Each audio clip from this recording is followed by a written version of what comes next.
Hello everyone, आज है 11 सितंबर और आज इस वीडियो में हम बात करेंगे इंडियन एनर्जी एक्सचेंज लिमिटेड के बारे में। और देखा जाए तो कंपनी को जाना जाता है आईईएक्स के नाम से।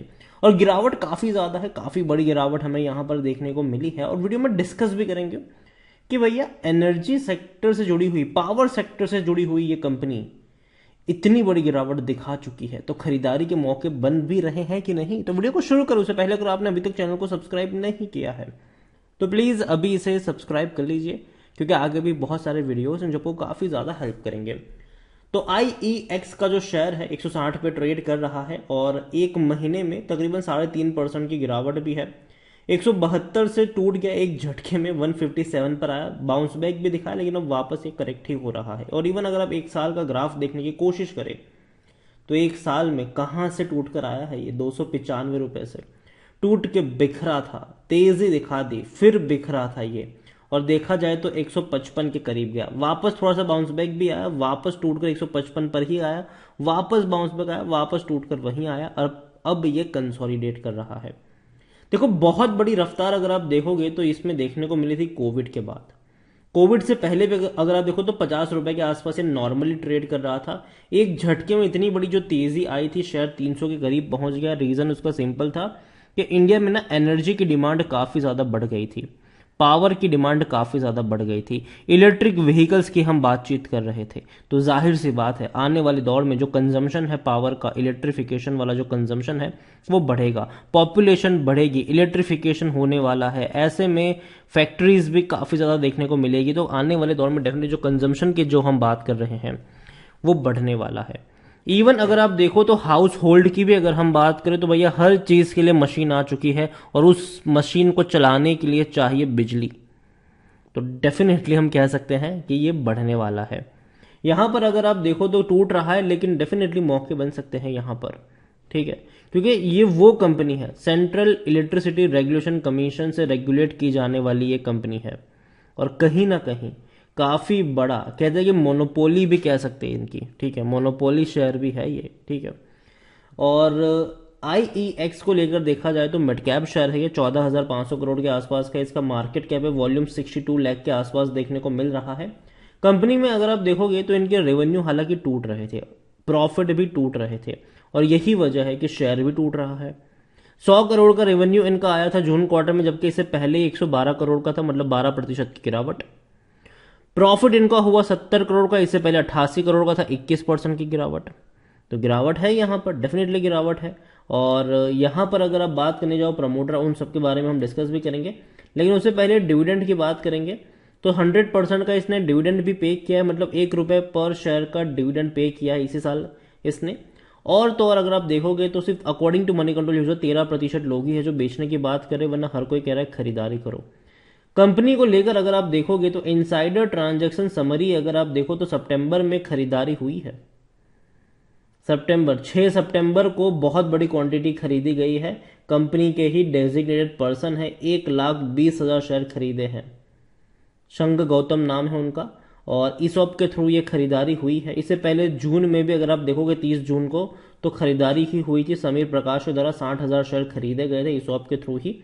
यहां पर आप देखो तो इनके रेवेन्यू में लगातार तेजी देखने को मिली है, और अभी इनके रेवेन्यू थोड़े से स्टेबल होते नजर आएंगे, क्योंकि पहले क्वार्टर में से 100 करोड़ का ही रेवेन्यू हुआ है, तो 400 करोड़ की एवरेज बनती है। लेकिन आप देखो तो तेजी थी, 250 करोड़ का रेवेन्यू, फिर 317 करोड़, फिर 431 करोड़।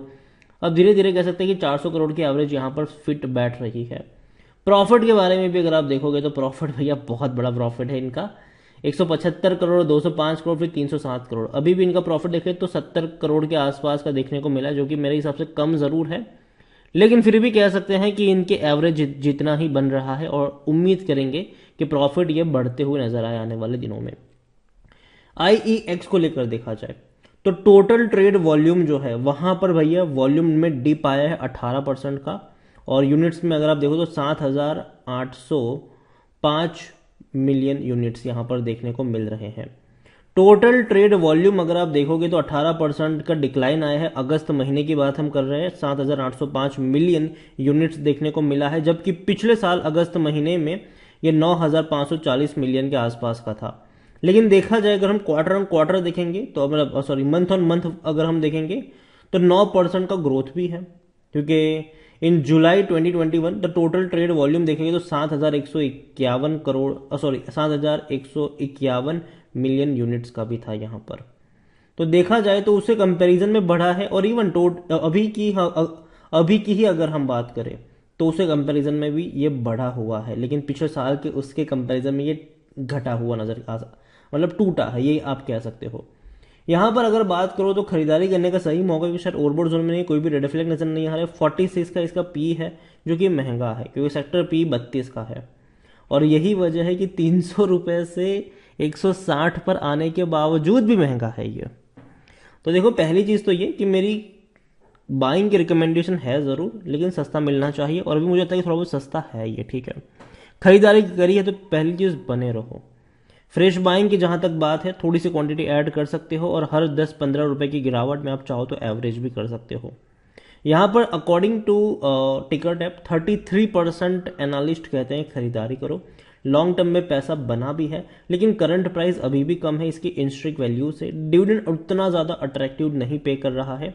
होल्डिंग के बारे में हम देखें, शेयर होल्डिंग के बारे में अगर हम देखने की कोशिश करें तो कोई बड़ा प्रमोटर है ही नहीं। 15.20% म्यूचुअल फंड्स के पास है, 6.45 डोमेस्टिक इंस्टीट्यूशन के पास है, 20.77 एफआईएल्स के पास है, 57.58% रिटेल और अदर्स के पास है। उसमें से भी जो मेन रिटेल इन्वेस्टर्स हैं उनके पास 35.66% की होल्डिंग देखने को मिल रही है।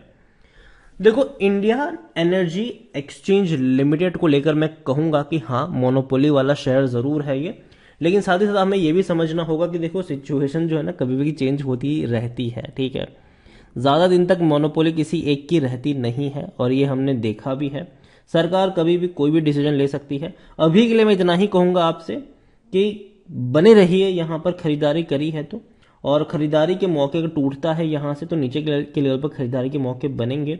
मैं आने वाले दौर में जो पावर सेक्टर है उसको लेकर काफ़ी ज़्यादा बुलिश हूँ। मुझे लगता है कि पावर कंपनियों में बहुत ही बड़ी रफ्तार आपको देखने को अभी भी मिल सकती है। हालांकि ऑलरेडी काफ़ी बड़ी रफ्तार हम देख ही चुके हैं, लेकिन आगे भी देखने को मिल सकती है, क्योंकि कंजम्पशन जो है वो बढ़ता ही रहेगा, ठीक है।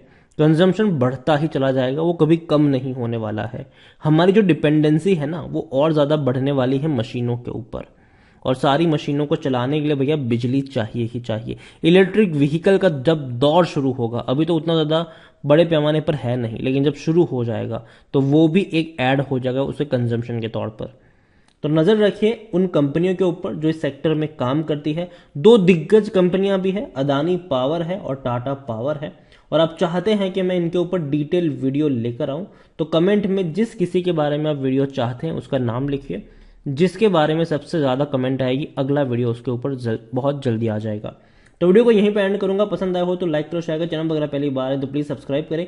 और IEX के बारे में आप क्या सोचते हैं वो भी आप मुझे कमेंट में लिखकर बता सकते हैं। Thank you.